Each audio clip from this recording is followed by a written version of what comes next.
Bonjour à toutes et à tous, bienvenue dans cette nouvelle vidéo, un nouveau format aujourd'hui. Je suis accompagné de Nicolas Kieffer, gérant chez Montpensier Finance. Comme vous le savez, chez Goodvest, on a lancé une nouvelle thématique d'investissement dédiée aux solutions climatiques.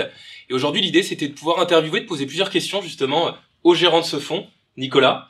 Donc pour rappel, Nicolas, tu es gérant chez Montpensier Finance, société de gestion entrepreneuriale.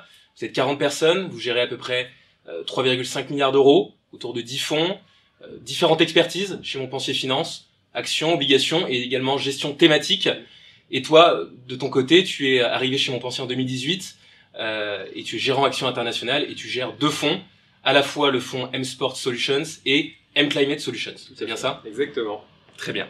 Alors, pour commencer, du coup, est-ce que tu pourrais nous présenter justement ce fonds M-Climate Solutions et nous donner un petit peu plus d'informations sur les objectifs et la philosophie d'investissement du fonds? Très bien. Alors M-Climate Solutions, c'est un fonds action thématique international qui vise à investir dans les sociétés qui ont un impact, qui proposent des solutions dans la transition énergétique et écologique. On a une approche qui est internationale. Pourquoi pas uniquement Europe comme beaucoup de fonds, mais parce que on est face à des problématiques du réchauffement climatique, de la biodiversité qui sont globales également. C'est une première chose. Deuxième chose, on a une approche qui va viser à aborder l'ensemble des problématiques du climat. Et donc on ne va pas uniquement se focaliser sur la production d'énergie renouvelable, comme le font beaucoup d'acteurs, mais également sur la préservation du capital terrestre, avec l'eau, les déchets, et le transport efficient, avec tout ce qui est mode alternatif de transport. Très clair, dans un souci de diversification aussi, j'imagine. Exactement. Très clair. Et justement, est-ce que tu pourrais nous parler un petit peu de ce process d'investissement, de ce processus? Comment aujourd'hui vous sélectionnez une valeur, de quel univers vous partez, comment vous arrivez au portefeuille actuel et comment surtout vous vous assurez de la durabilité finalement d'une entreprise? Comment vous analysez aujourd'hui sur le plan extra-financier une entreprise? Alors, avant de rentrer dans le cœur du réacteur, peut-être revenir sur ces trois fameux vecteurs structurels qu'on a identifiés. Le premier qu'on appelle énergie responsable, où on retrouve l'ensemble des énergies renouvelables, donc dans lesquelles on a quelques convictions sur lesquelles on pourra revenir. On a également beaucoup d'acteurs dans l'efficience énergétique, notamment dans le bâtiment, c'est quelque chose d'important. On a la production d'énergie d'un côté, mais ce qui est important, c'est également la consommation d'énergie qui doit réduire. Dans le deuxième vecteur, préservation du capital terrestre, comme je le disais, on est sur l'ensemble de la chaîne de valeur de l'eau et des déchets. Donc on quand même se concentre sur des techniques innovantes, donc notamment la revalorisation énergétique des déchets. Et dans le troisième, transport efficient, où on va s'intéresser au transport électrique par exemple, au transport à hydrogène vert, et tout ce qui est technologie de substitution. Quand on regarde notre process de gestion, je pense que c'est la raison pour laquelle le fonds a été sélectionné, on a une approche extrêmement pure vis-à-vis de la thématique. C'est quelque chose d'extrêmement important. Dans ce sens, on a choisi le label Greenfin pour le lancement de ce fonds et pour construire le process de gestion de ce fonds. Et donc ce label Greenfin, notamment, en plus des labels ISR belges et français, qu'on a également, va nous donner, dans son premier volet, un cadre dans la définition des activités dans lesquelles on peut investir. Des activités durables qui ont un impact dans la transition énergétique et écologique. Ça, c'est un premier point. Et un deuxième point, c'est que une fois qu'on a identifié ces écoactivités, qu'on retrouve évidemment dans nos trois vecteurs, on va venir calculer ce qu'on appelle une part verte. C'est une notion qui a été introduite par le label, qui correspond au pourcentage de chiffre d'affaires dans l'une ou plusieurs des écoactivités définies par le label. Et donc, à partir de ça, on peut sélectionner les acteurs qui nous intéressent, évidemment, face à un stock picking qui est extrêmement méthodique, fondamental, où on va investir dans les leaders d'aujourd'hui et de demain, des sociétés innovantes qui proposent des technologies extrêmement poussées, à moindre coût autant que possible, avec des avantages compétitifs et des barrières à l'entrée. Puis enfin, on regarde aussi, ça c'est du bon sens, on privilégie des managements de qualité, avec une vision de long terme, un alignement d'intérêts avec l'ensemble des parties prenantes, dont on fait partie. Et bien sûr, on va venir faire le lien entre cette thématique, cette thématique très pure, et le stock picking fondamental, avec un réseau d'experts qui vient s'ajouter à l'ensemble des fournisseurs de données et de recherche qu'on peut avoir, et qui va nous donner accès justement à des experts du terrain. Donc pas des financiers, mais plutôt des installateurs, des distributeurs, des acheteurs, et qui vont nous donner justement des éléments de terrain qui sont à très très forte valeur ajoutée. Donc effectivement, pas mal d'indicateurs, un process d'investissement très rempli, très complet chez Montpensier. Tu as parlé d'intensité verte et ça me fait penser justement à une question. Le fonds est triplement labellisé, ISR, Greenfield Towards Sustainability. Une des particularités de ce fonds, et d'ailleurs on en avait parlé précédemment, c'est que vous n'utilisez pas la poche de diversification permise par le label Greenfin. C'est-à-dire que le label Greenfin, c'est un label qui est quand même assez réglementé, qui est très strict, et ce label permet en tout cas l'investissement dans des sociétés qui réalisent certains pourcentages de leur chiffre d'affaires, et notamment moins de 10% de leur chiffre d'affaires, dans des éco-activités. Chez Montpensier, notamment dans le fonds M-Climate Solutions, vous avez décidé de ne pas utiliser cette poche de diversification. Est-ce que tu pourrais nous expliquer justement les raisons? Exactement. Chez Montpensier, on considère que pour vraiment capturer l'essence, le plein potentiel de la thématique, il faut avoir l'approche la plus pure possible. Et donc, par extension, offrir l'exposition la plus complète possible à la thématique aux porteurs du fonds. Donc, on le disait, Greenfin, c'est vrai qu'on a le premier volet de définition des éco-activités, cette fameuse notion de part verte. Et au-delà de ça, le troisième volet nous donne une idée de construction de portefeuille. Ça, encore une fois, venant de Greenfin. On a 3 types de sociétés dans cette labellisation. On a les parts vertes élevées, plus de 50% du chiffre d'affaires dans les activités, intermédiaires entre 10 et 50%, et poche de diversification, ou parts vertes faibles, moins de 10%. On a la possibilité d'avoir jusqu'à 25% de l'actif, du portefeuille, dans cette poche de diversification, moins de 10% du chiffre d'affaires. On considère que c'est pas à nous de faire la diversification à la place de nos clients. Et donc voilà, on se focalise sur les acteurs qui ont une exposition significative dans ces éco-activités. Très clair, parce que ça peut être du coup des sociétés en fait qu'on peut retrouver dans des fonds un peu plus classiques, avec des labels qui ne sont pas par exemple Greenfin pour le coup. Exactement. Ok, très clair. Et du coup peut-être une autre question, pourquoi justement ne pas sélectionner uniquement des entreprises qui vont réaliser 100% de leur chiffre d'affaires dans des éco-activités? Quand on est dans un fonds solutions climatiques, M-Climate Solutions, on peut se poser cette question. Et justement, du coup, je te la pose. Pourquoi la question est légitime, effectivement, on l'a régulièrement. Déjà, on se concentre évidemment sur les acteurs, comme je disais, les leaders d'aujourd'hui et de demain. Donc, les leaders d'aujourd'hui, ça peut correspondre à des sociétés, ce qu'on appelle des pure players, donc des pure players du climat, donc qui proposent uniquement des solutions qui sont liées à la transition énergétique et écologique, mais également des sociétés qui ont des activités historiques et qui ne sont pas totalement directement liées à cette transition énergétique et écologique, et qui développent des activités, des solutions innovantes dans cette transition.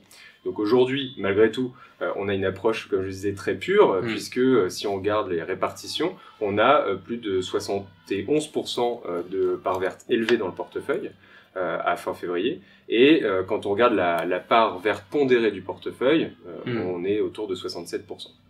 Très clair, donc un fonds quand même très pur, et effectivement avec tout de même un soutien de certaines sociétés qui sont dans cette logique de transition et qui deviendront du coup les leaders de demain, et également comme tu disais, l'investissement dans des pure players finalement de la transition qui développent d'ores et déjà des solutions très innovantes pour la transition climatique. Exactement. Merci Nicolas pour toutes ces réponses. Il y a un point que j'estime important, parce que je pense que l'année 2022 a été marquée par différentes actualités autour de l'investissement responsable, et notamment autour de 2 valeurs. Alors bien évidemment, je précise, ce sont 2 valeurs que vous n'avez pas en portefeuille. Je parle de Orpea et Téléperformance, qui ont été marquées par des cas de controverse. Ma question, c'est justement, chez Montpensier, comment vous faites pour vous protéger justement du risque de controverse, et comment éventuellement en cas de controverse, vous agissez auprès de l'entreprise?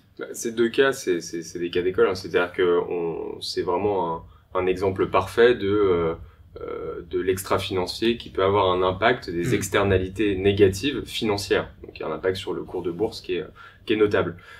Il y a 2 catégories, il y a ce qu'on peut éviter et ce qu'on ne peut pas éviter. Dans ce qu'on peut éviter, on va justement entamer un dialogue ou une veille très poussée sur tous les éléments qui nous semblent incomplets, qui nous semblent manquants ou incomplets. Ça, c'est une première chose. Et donc, si on considère qu'il y a éventuellement quelque chose à faire avec le management, on entame un dialogue avec les équipes dédiées.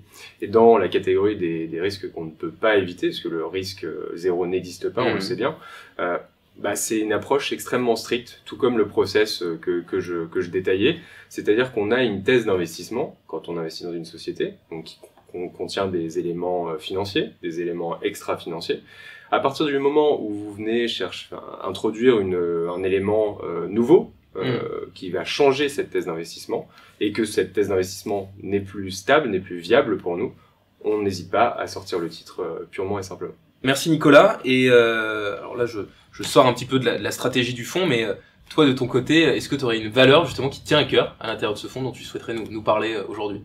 On a une quarantaine de lignes en portefeuille à forte conviction. Une conviction, par exemple, c'est Alfen, c'est une société néerlandaise qui était historiquement dans les transformateurs électriques. Donc, sans rentrer dans les détails, c'est ce qui permet de convertir la production d'électricité et d'aller le distribuer dans le réseau électrique. Et au fur et à mesure des années, a très vite compris l'intérêt des smart grids, donc les réseaux électriques intelligents. Donc faire de la même chose, mais avec des installations électriques souvent renouvelables, donc décentralisées très souvent, pour venir redistribuer cette énergie dans le réseau avec une efficience la plus importante. Progressivement, la boîte a également profité de cette expertise historique pour développer deux autres innovations que sont le stockage d'énergie pour le renouvelable, parce qu'on sait que le problème du renouvelable, c'est souvent l'intermittence de production, de gérer cette intermittence de production. Le vent ne souffle pas toujours, le soleil ne brille pas toujours sur les panneaux solaires, et donc voilà, le stockage permet de gérer cette intermittence. Donc deuxième chose, et troisième chose, à développer un métier de borne de recharge pour véhicules électriques, toujours grâce à cette expertise historique. Donc clairement, quand on prend ces trois métiers, donc c'est l'une des seules sociétés européennes et même mondiales qui propose ces trois offres intégrées à son client, et clairement c'est une société qui bénéficie de plein de tendances très très fortes, que ce soit le développement du renouvelable avec son segment smart grids et stockage d'énergie, et bien sûr le transport électrique qui est en pleine expansion, et donc on va avoir besoin d'avoir de plus en plus d'infrastructures de recharge en Europe et dans le monde. Bien sûr. Donc là on est vraiment sur les deux des trois vecteurs finalement sur lesquels vous êtes pleinement investi dans le fonds M-Climate Solutions, énergie responsable et transport efficient. Tout à fait. Très clair. Je vais sortir un petit peu du fond pour la stratégie du fond, en tout cas pour mes deux dernières questions, mais plutôt de manière plus globale sur l'investissement responsable. Aujourd'hui, on parle beaucoup, il y a énormément d'acronymes, de labels, on parle d'SFDR, on parle de taxonomie, on parle d'ISR, d'ESG. Aujourd'hui, et nous on le constate chez Goodvest, les épargnants se sentent démunis aujourd'hui face à tous ces sigles, à tous ces acronymes.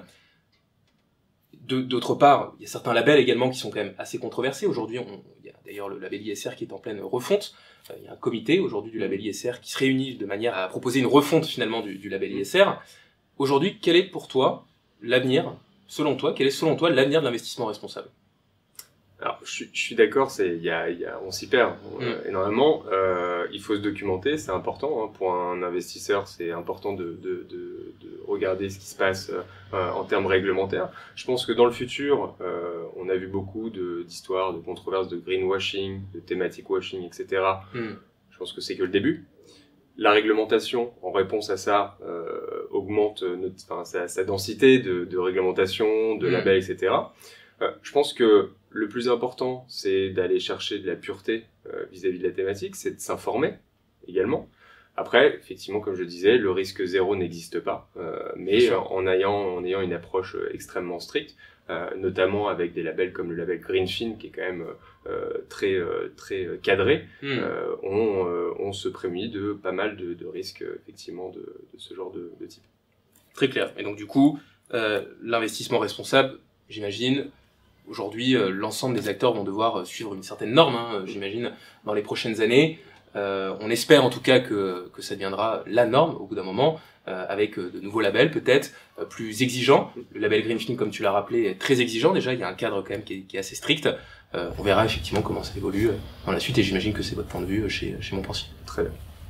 Merci Nicolas, et en plus je vois que tu as pu donner quelques conseils justement potentiellement à des épargnants qui souhaitent décarboner leur épargne, donc comme comme l'a bien dit Nicolas, de se renseigner, effectivement, de pas hésiter à aller voir les prospectus, les documents d'information clés pour identifier la stratégie du fonds et éventuellement de se faire accompagner justement par des experts parce qu'on est conscient que quand c'est pas son métier, ça peut être très compliqué justement de trouver, on va dire, la pépite, ou en tout cas une solution d'investissement aujourd'hui adaptée et qui respecte en tout cas ses valeurs.